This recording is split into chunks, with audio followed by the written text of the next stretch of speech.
o'rtacha hisobda aholimizga 100 metr fundamentga gazoblok so'rashadi bizdan.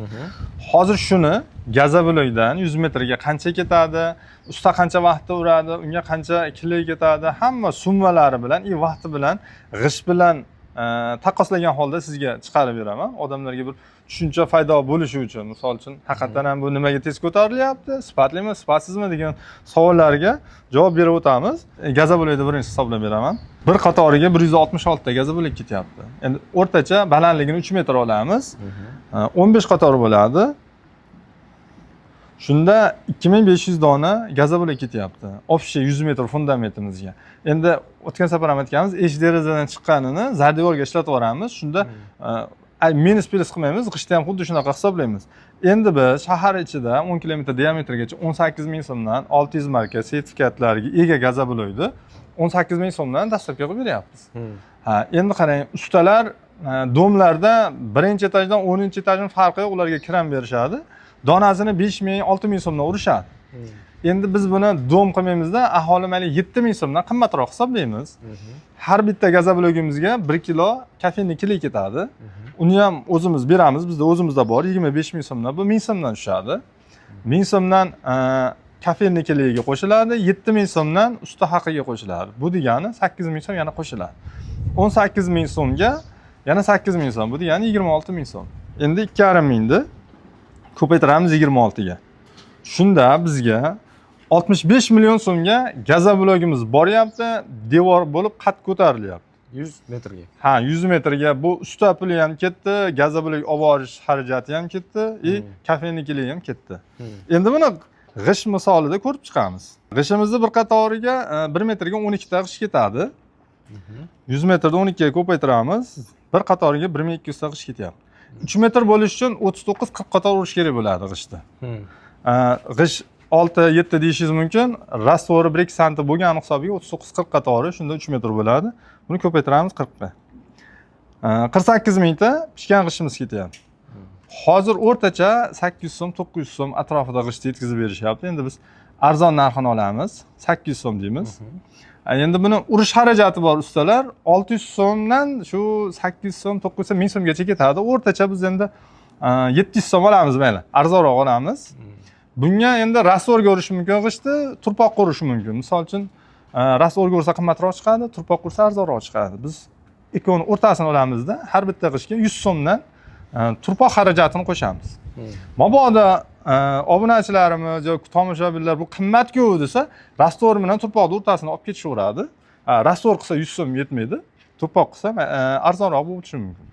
Shuning uchun endi mana 700 so'm turpoq usta haqi, 100 so'm turpoq, 800 so'm g'isht o'zi, bu 1600 so'mga aylanadi. Bitta g'ishtimiz borib tushishi. Endi 16 mingni 1600 ga ko'paytiramiz.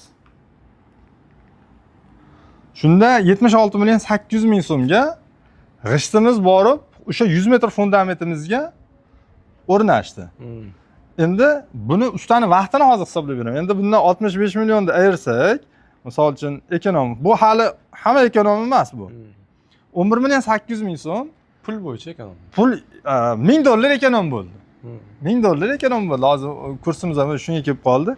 Endi qarang, misol uchun 2,5 mingta g'ishtni 4 ta usta deylik, bitta jamoada, bitta brigadada 4 kishi ishlasa, 100 tadan gazoblok urganda ham 400 ta gazoblok uradi. Bu degani 2,5 mingtani 6 kunda urib bo'lishadi. 6 kun. O'rtacha bitta odamga 100 mingdan xarajat qilganda 400 mingdan 2 million 400 ming so'm oziq-ovqatiga xarajat qiladi 6 kuniga gazoblokni. Endi g'ishtimizda xuddi o'sha 4 ta usta kuniga 1000 tadan urganda 4000 ta urishadi. Endi 48 mingni bo'lamiz 4 ga. O'z-o'zidan 12 kun kelib chiqadi. Bu degani 2 barobar g'isht uzoqroq uriladi. Endi 2 million 400 ming gazoblok urgan oziq-ovqat ketgan bo'lsa, bunga 4 million 800 ming ketadi. Oziq-ovqat endi bu 100 metrli fundament. Agar bu kattaroq 200 metr bo'lishi mumkin, 300 metr bo'lishi mumkin, summa ishib boraveradi bunda. Arifmetik progression. Endi buni xudo xolasa keyingi nimasida shu vaqtda qancha uchishlarni ham hisoblab chiqarib beramiz buni. Zo'r. Demak, mana hozir real holatni solishtirib ko'rdik. Gazoblok rostdan ham pishgan g'ishtdan ko'ra ancha yaxshiroq tanlov bo'lyapti. Vaqt bo'yicha ham, pul bo'yicha ham. Menimcha asab bo'yicha ham ancha yaxshi, tinch bo'ladi. Ha, endi buni biz Gazabulada maqtash emas, buni odamlarni o'ziga mana xolisona tashlab beryapmiz. Endi bu nimalarimiz, hisob kitobimiz bizni Qo'qondan kelib chiqib o'rtacha narxlarda oldik. Bu misol uchun Toshkentda boshqacha narx bo'lishi mumkin, Vohada boshqacha narx bo'lishi mumkin, yana boshqa joyda boshqacha narx bo'lishi mumkin. Ishda misol uchun qiyinchiligi, osonligiga qarab narxlari o'zgarishi mumkin. Shunaqa. Va men o'zim o'ylayman, pishgan g'ishtda ancha risk bor. Chunki biz o'zimiz pishgan g'ishtda qilganimizni sho'rlagan, otib yuborgan, remontni buzgan, shunaqa holatlar ham ko'p bo'lgan. Lekin mana Gazablok eng zamonaviy variantlardan bittasi. Unaqa muammolar kuzatilmaydi. Gazabulada sho'r chiqmaydi, sababi sementimizda sho'r yo'q, qumimizda ham sho'r yo'q. Mana ochiqda turibdi. Umuman o'zidan sho'r chiqmaydi. Bu tashqi omildan, yomg'irdan, suvda qolib ketsa, o'sha suvda sho'ri chiqishi mumkin. Lekin g'ishtga o'xshab, o'zidan g'ishtni ichida bo'ladi, u turpoqda bo'ladi.